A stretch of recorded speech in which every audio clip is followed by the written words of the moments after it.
Ayah menggendongku menuju halaman rumah. Hari ini ulang tahunku yang ke-6. Ayah tersenyum lalu mengusap kepalaku dan mengecup keningku sambil mengucapkan ayat-ayat suci Al-Quran. Tutup dulu ya matanya, nanti kalau ayah bilang buka, baru boleh buka. Aku ikuti perintah ayah saat itu. Lalu tak lama kemudian, ayo sekarang kamu boleh buka mata kamu. Aku terkejut. Ternyata ayah membelikanku sepeda baru. Ayah, aku senang banget. Makasih ayah. Aku belajar, terus jatuh bangun lagi, jatuh bangun lagi. Hei pak, itu awas, si Ade jatuh tuh. Mama meneriaki ayah. Tapi ayah terus mendorongku. Ayo terus nak, bangun lagi, biar nggak jatuh lagi. Ayo. Aku terus bangkit lagi sampai akhirnya. Plus, aku bisa. Aku senang sekali saat itu. Aku melihat ayah tersenyum bangga. Sedangkan ibu senang tapi tampak khawatir kepadaku. Sekarang umurku sudah 16 tahun. Saat aku lelah, baru pulang sekolah, ayah memanggilku. Hei nak, makan dulu. Aku merenggut dan berkata, males ya. Nadaku sedikit membentak saat itu. Malam harinya saat sedang makan, aku berkata kepada ayah, Ayah, sebentar lagi aku ulang tahun. Aku mau minta uang untuk mentraktir teman-temanku. Ayah menoleh sejenak, lalu tersenyum padaku. Iya, nanti ayah berikan. Aku terbangun tengah malam, mencari air untuk diminum.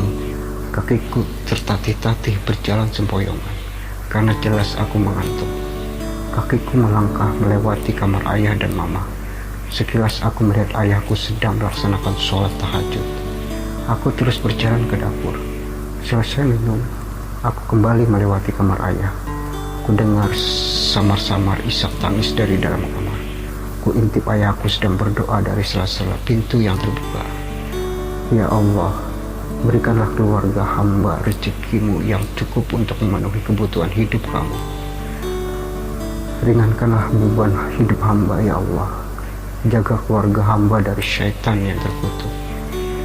Suara itu perlahan-lahan menghilang, berganti jadi tangis. Aku tidak tahu pasti apa yang membuat ayah menangis. Aku ingin sekali, tapi kantukku tak terkalahkan. Aku melenggang pergi menuju kamarku kembali. Pagi-pagi sekali ayah sedang bergegas pergi ke kantornya. Mama membuat sarapan dan aku bergegas mandi. Saat hendak berangkat sekolah, Ma, ayah mana? Mama menatapku sekilas, lalu berkata sambil merapikan meja makan. Udah pergi ke kantor tuh? Oh, jawabku singkat. Aku berangkat sekolah dulu ya, Ma. Assalamualaikum. Waalaikumsalam. Jam dinding kelasku menunjukkan pukul 12.45. Masih 1,5 jam lagi aku baru bisa pulang. Maria Putri, jangan bengong mulu dong. Ersa, sahabatku, seketika menyadarkan aku dari lamunanku. Cie, tahu deh yang bentar lagi ulang tahun. Aku baru teringat ulang tahunku sebentar lagi. Aku mulai menulis di secari kertas apa-apa saja yang akan aku beli, siapa saja yang nanti yang akan aku traktir, dan berapa budget yang harus aku sediakan untuk membeli semua itu. Selesai sholat maghrib, aku melangkah menuju ruang keluarga. Tapi aku melihat mama menangis, melangkah terburu-buru ke kamar mandi. Astagfirullahaladzim. Ayah terduduk di kursi sambil menangis. Aku ingin menghampiri ayah, tapi ayah bangkrut nak. Ayah udah gak kerja lagi. Sekarang mama pergi sekarang mama pergi. Kita udah gak punya apa-apa lagi. Aku terhenyak sesaat. Astagfirullah. Aku terpirit ke kamar. Adzan Isya berkumandang. Aku bergegas mengambil air wudhu dan kemudian melaksanakan sholat Isya. Selesai sholat, sadarku sejak tadi. Air mataku terus mengalir. Ya Allah, di hari ulang tahunku yang ke-17 nanti, ulang tahun tanpa mamah di sampingku. Ulang tahun sederhana yang mungkin tak ada satupun yang spesial.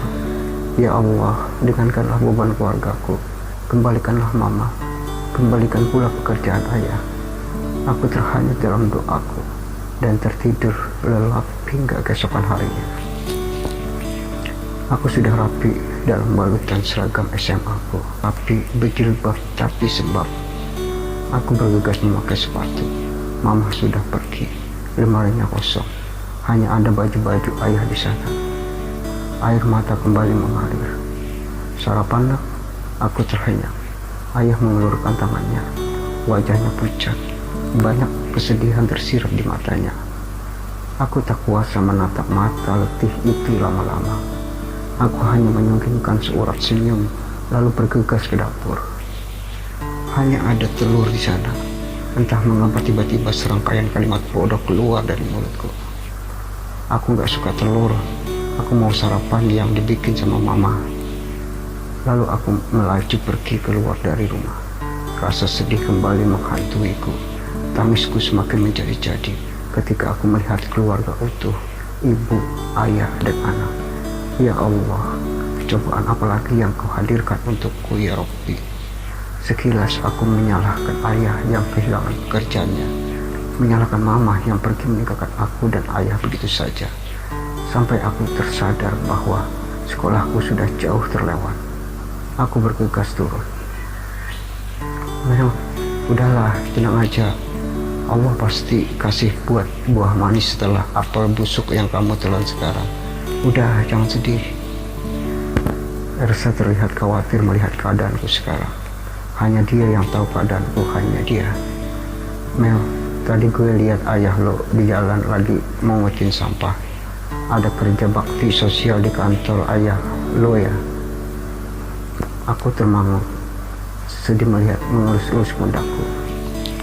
Iya, ada bakti sosial di kantor ayahnya. Loh, tapi kok Melanie nangis sih, Sir?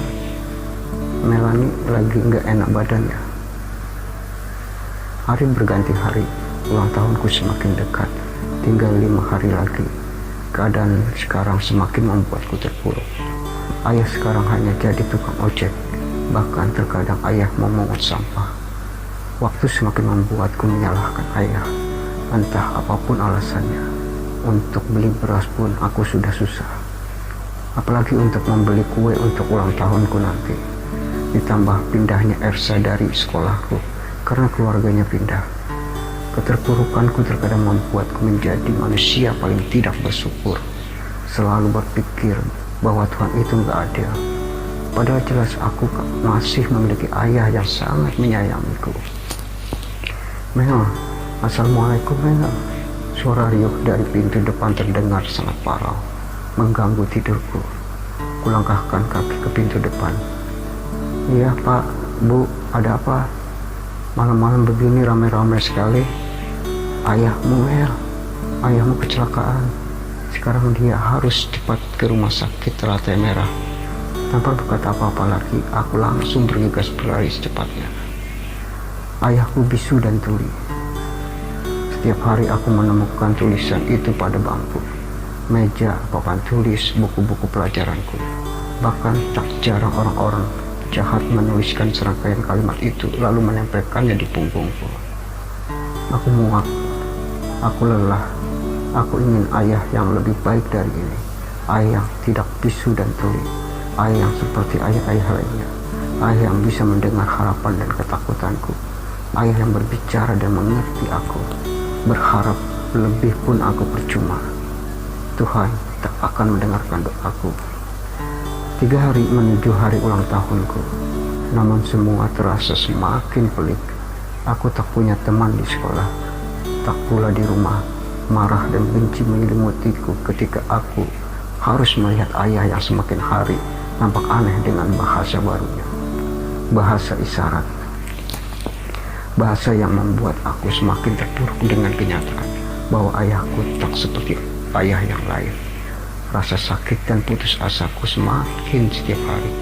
Setiap ayah mengantarkan aku ke sekolah, lalu berkata dengan bahasa barunya, "Hati-hati, jadilah anak yang baik." Tersenyum pun aku malas, hingga muncullah pikiran-pikiran baru. Untuk apa aku hidup kalau hidupku diisi dengan rasa malu seumur hidup? Prak. Aku lemas tak berdaya ketika pecahan kaca dari gelas yang kupecahkan, goreskan pada kulit pucatku. Aku tak tahu lagi apa yang terjadi. Semuanya gelap. Sadarku dalam keheningan malam, dalam kesendirian yang nyata. Kemana dia saat aku seperti ini? Aku menyesali ayah yang tak ada di sampingku saat ini. Tapi di mana aku? Apakah aku masih berada di tempat yang sama? Di tempat saat aku terjatuh tadi? Sorot lampu syaratkan semua tandanya yang terngiang-ngiang di benakku. Ini rumah sakit, bisikku dalam hati. Seorang dokter menghampiriku lalu membuka benda yang membuat leherku tidak bisa bergerak.